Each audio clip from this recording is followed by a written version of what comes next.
Hey everybody, welcome to Slash Bash, where today I am bringing you another Choosing Beggar Reddit video.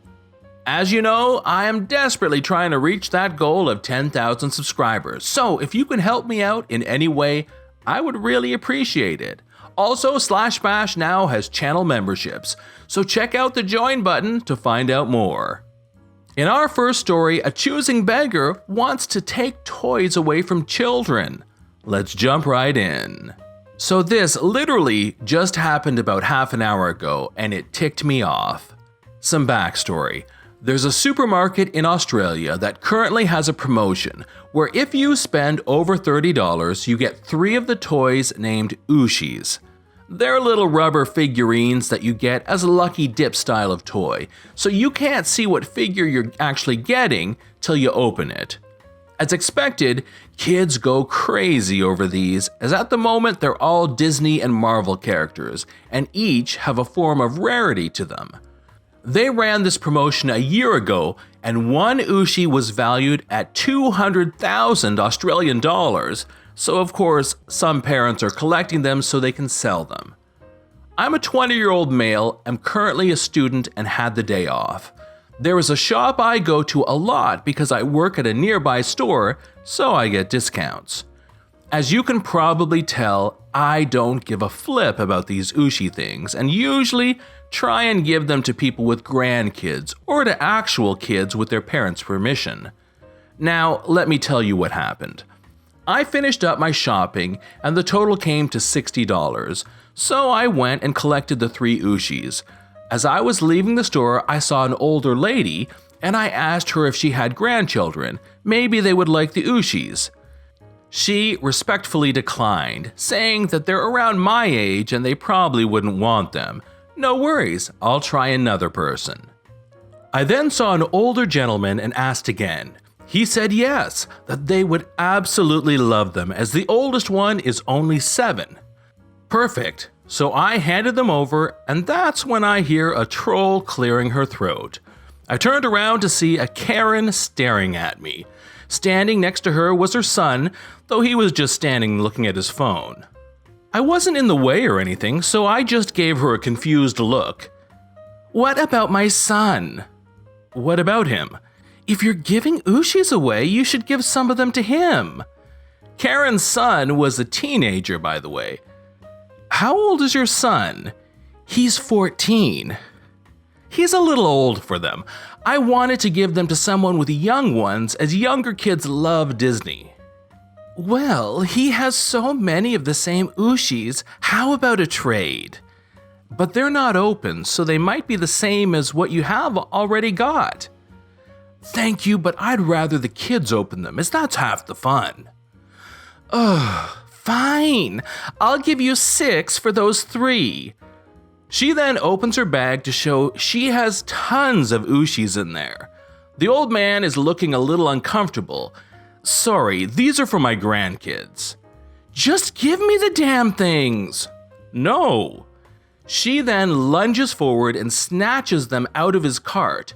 I saw this coming a mile away, so I grabbed her around the wrist to stop her from taking them. People around started watching the incident.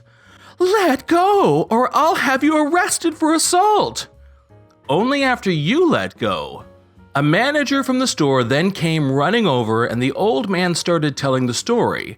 I think that startled Karen because she quickly let go of the Ooshis and walked off.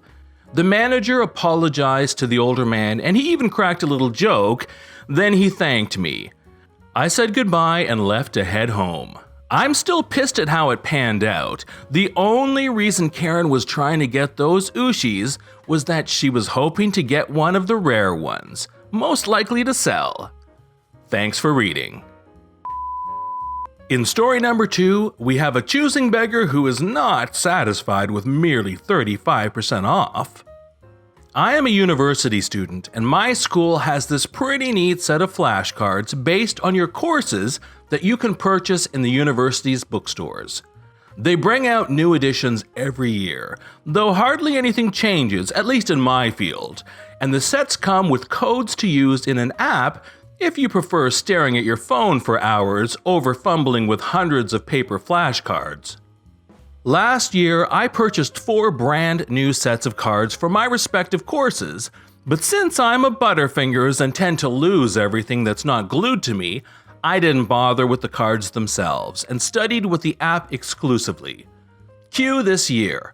My flashcards are basically untouched, even though the code is used up. Therefore, the cards are in mint condition, and I want to sell them to someone who would appreciate saving a bit of money. Each set is almost $40 brand new, but since I used the code and wanted to be nice, I made a Facebook post stating that I would be willing to part with them for $25 each. A great deal if you ask me, since they are last year's edition and never used. They are not highlighted, don't have nasty fatty fingerprints or questionable stains on them, and are in the original order. Shortly after making my post, messages from interested students started flying in. No screenshots because of foreign language. Hey, are you still selling your cards? Yeah. You know, I just think $25 each is a bit much. I've seen other people sell them for $20 each. Of course you have, love, and their cards are probably falling apart, judging from my own experiences with university hand-me-downs. So I politely decline the offer and answer the next person in line. I still have the cards if you're interested. Okay, you know what? I actually just want the topic. Could we do that?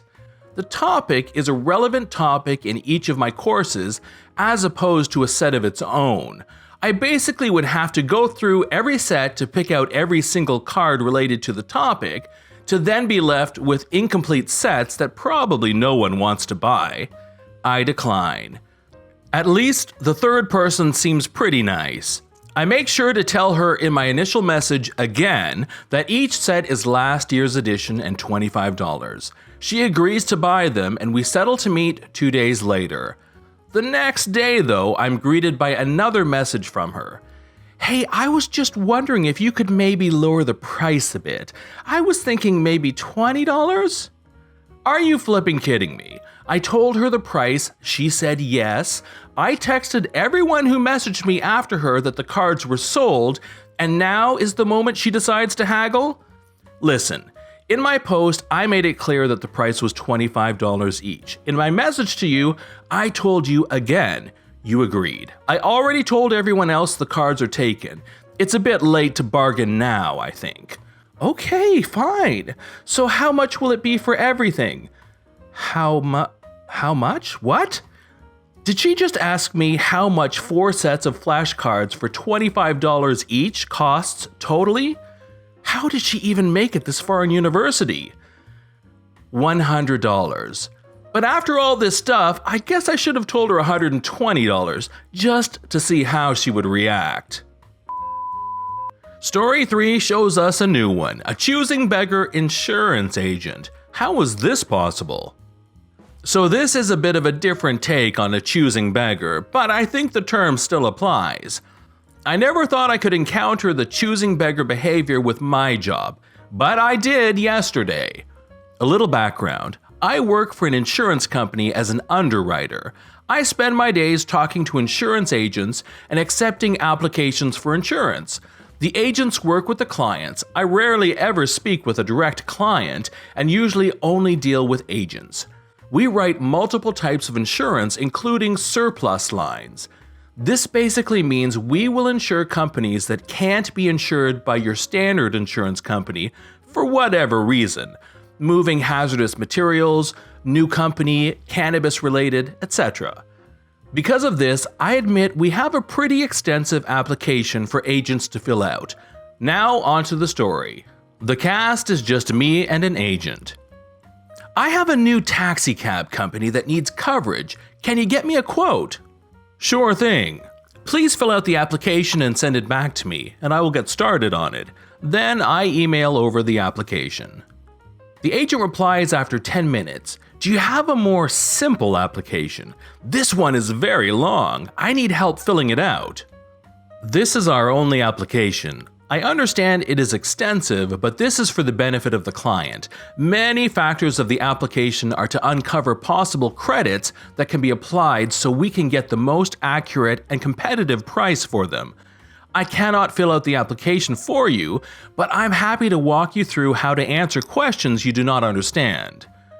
I have many other insurance companies with simpler applications. I'm thinking to myself, well, you wouldn't be filling out my application if those other insurance companies were able to offer coverage. As I mentioned, this application is designed to consider the best interest of your clients. By collecting all of this information up front, we are able to get quotes out faster as well. Please call me if you are struggling with any specific portion of the application.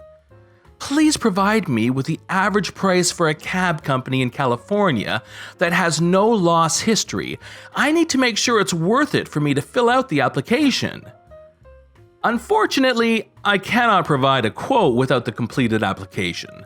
The application provides all relevant information that I need to calculate an accurate pricing. By the way, him asking me this is like you going to an insurance agent after buying a car and asking them to tell you a price by saying, "I need a rate for my car," and not telling them what kind of car, how old it is, what your driving record looks like, etc. It is quite impossible to do. He basically wants me to provide our services without him doing what's required to get those services. Hence, why I think he can be considered a choosing beggar. After not hearing anything for 25 minutes, the completed application showed up in my email inbox. The entire email chain back and forth took up close to an hour when he could have just completed the application in half the time.